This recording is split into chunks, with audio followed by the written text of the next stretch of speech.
Hello and welcome to Continuum's premiere episode of our new web series, Press Play. I'm Ryan Scott, Artistic Director and Percussionist.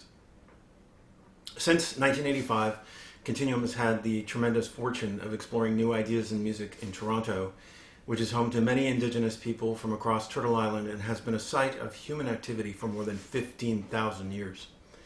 This land is the territory of the Petun First Nations, the Seneca, and most recently the Mississaugas of the Credit River. This territory was the subject of the Dish with One Spoon Wampum Belt Covenant, an agreement between the Haudenosaunee Confederacy and the Confederacy of the Ojibwe and allied nations to peaceably share and care for the resources around the Great Lakes. In this first episode of Press Play, we feature composer Rodney Sharman, librettist Atom Egoyan, and two performances by mezzo-soprano Andrea Ludwig and pianist Gregory Oh, including a world premiere of an aria from our upcoming production of Showroom, a chamber opera in one act currently scheduled for our 21-22 season. Showroom has been nearly 5 years in the making and was green-lighted, all systems go, for its premiere on June 5th, 2020. The opera features only 3 main characters, a shopkeeper in an haute couture atelier and a mother and son as patrons. The relationship between these characters is a mystery, but it is powerful, and the tension from the first scene to the last is extraordinarily compelling.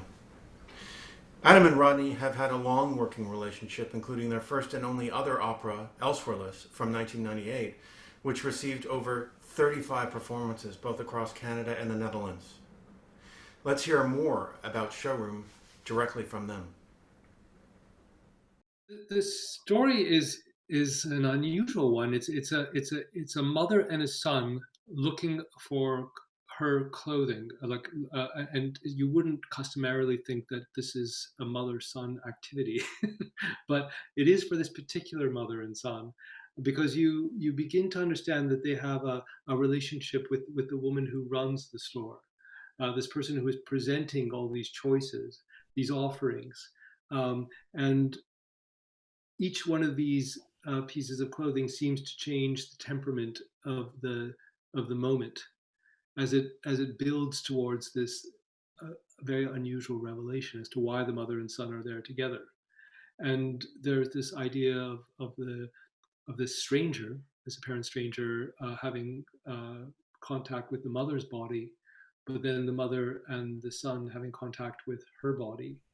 So this idea of intimacy and the reasons why these people have access to each other's most naked selves is, I think, quite unusual.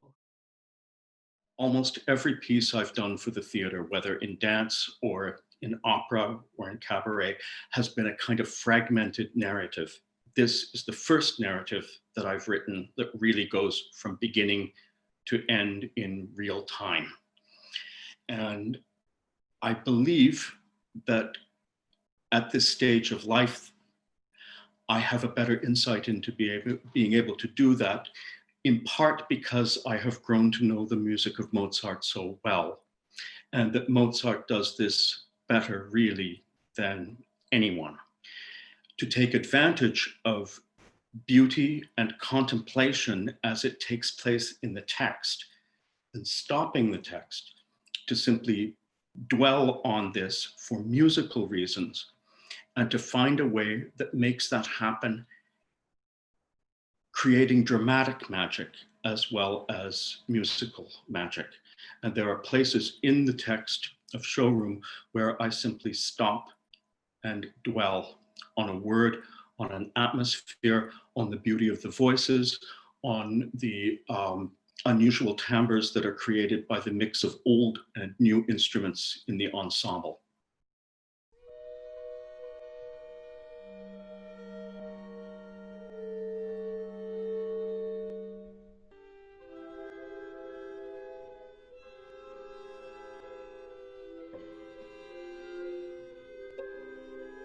I think it allows Rodney to do what he does best, which is this wonderful sense of color and very innovative and unusual approaches to what is at once unexpected tonalities, but there's something incredibly beautiful and very accessible emotionally as well at all times with Rodney's music. In traditional tonal music, we have major and minor.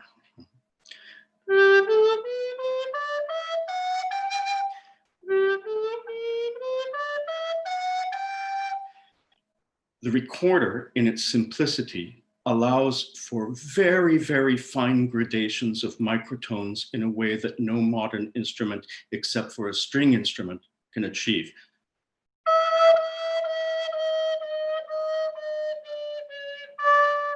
Like so. I can divide a tone into 10 parts, 11 parts. Now, those parts aren't equal in size, and they all have a slightly different color. But by bringing this together, I'm able to move from major to minor in a kind of strange and, well, twisted way that reflects the kind of twisted situation in this opera. Rodney is in that place because he's dealing with these characters and this very twisted little story. These characters are doing things that people do in many of my films. Like I feel very in a lot of my films, especially in this last film, Guest of Honor. I mean, their characters are pushed to extremes and react in a perverse way. But those perversions are always rooted in something that's very emotional, and there's a sense of need, and there's fear, and there's desire and yearning. All those things are governing the words and the actions that the characters are moving towards.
Here at this time fills me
I'm very interested in the inherent mystery of any meeting between two people.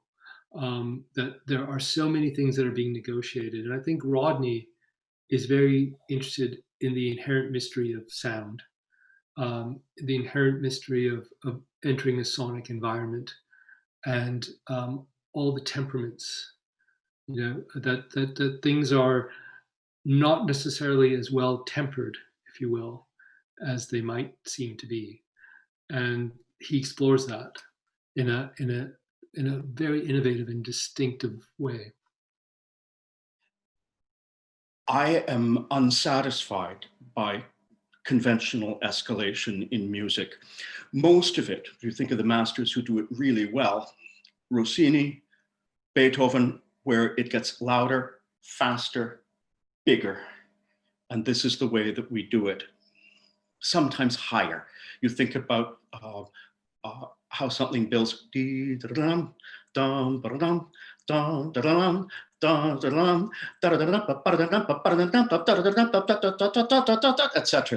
This is the Egmont Overture of Beethoven. With tonality, this kind of trajectory, this kind of teleological experience makes sense, and mastery of it, there's nothing else. There's nothing else like it.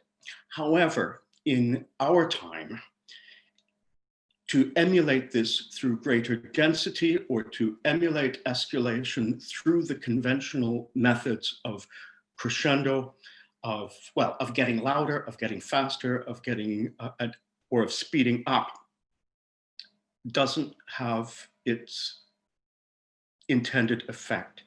It can feel empty. And so I thought of ways of escalating in music, and the best one really I could think of is the very famous aria from the Magic Flute of the Queen of the Night, where she does not do these things, and yet the piece becomes more and more intense as she asks her daughter to kill Sarastro. So I studied the piece in order to find out how Mozart did that. And in this little part of Showroom, I escalate the music without resorting to, well, what have become really banalities of getting louder, getting faster, getting higher. In you alone, my desires give birth to delirium. The light fades to black.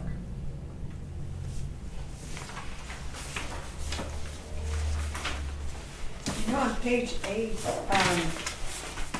which is about halfway, just script-wise is halfway, because it could be seen to suggest the person she used to be, though they certainly have nothing to do with the person she is now. And who is that? My mother. My mother, yes. I mean, it could be like, is it too late to mention it? I don't know, but that could Oh, be. that's when you say it. That's when you be, say it, yeah. that could- Oh, just leave the rest out. Yeah. Oh, that's a because then zinger. You only discover it around that time. Oh, yeah, that's a good. Next is another side of Rodney Sharman, sort of a Kurt Weill kind of jester side. Rodney has written dozens of cabaret songs over many years that are all acute, cunning, and very well planned. The first work we heard in this episode was influenced by Mozart. Indeed, as you will hear, this next work is influenced by Haydn. Here is Rodney to explain more on this very intriguing work. And Elke Jarlo had asked me to mentor a whole group of singer-songwriters in something called Q Song, Q for queer. And I was dealing for the first time in my life with a room full of teenagers, several of whom did not identify as having a gender, that they preferred the pronoun they. The hardest thing actually in having them sing together was occasionally I would say, all right, guys, when I meant tenors and basses, and this 17-year-old with this basso profundo voice says to me, I am not a guy. So I had a lot of growing to do. A lot of people of my generation and of, well, these people's parents had a tremendous amount of growth to do. We've learned so much from young people about gender identity over the past 15 years that I decided I would write a piece about it. And that would be funny, but also in a strange way, educational in the way that old-fashioned German cabaret is too, where you're addressing a political issue through humor. It took me more than 2 years to write this text because I kept writing things that were somehow too smutty or too inappropriate, but I finally found a way of expressing exactly what I wanted to say about what is really a sensitive issue of growth in our society. And that growth has come from young people, not from us. Pronoun experts all advise not to trust an outward guise. Ask what pronoun best applies. You can't be deciding. Binary is so passé, gender variations and gradations, shades of gray may need a singular of thee, as the spectrum widens.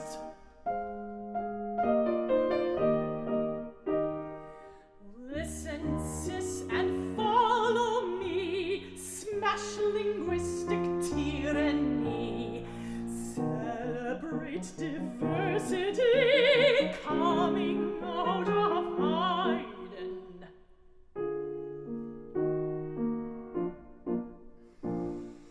Binary is so passé, whether lesbian or bi or straight or trans or gay. Gender neutral, butch or fair, don't be left behind, friend.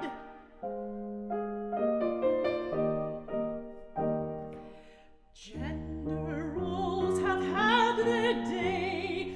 Listen as I show the way, mastering the pronoun they to this tune of Haydn.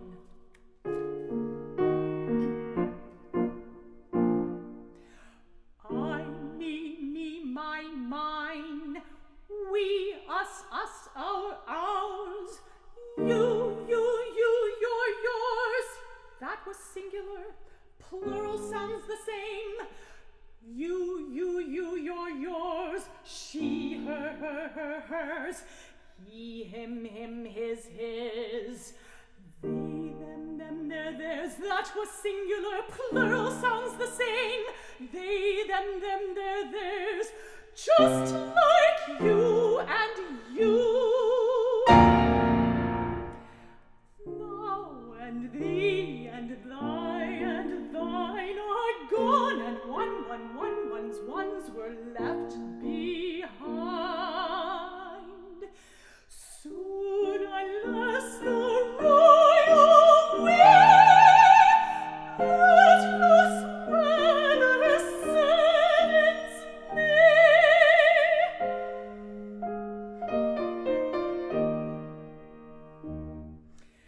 Binary is so passé, gender variations and gradations, shades of gray. Need a singular thing, don't be compromising.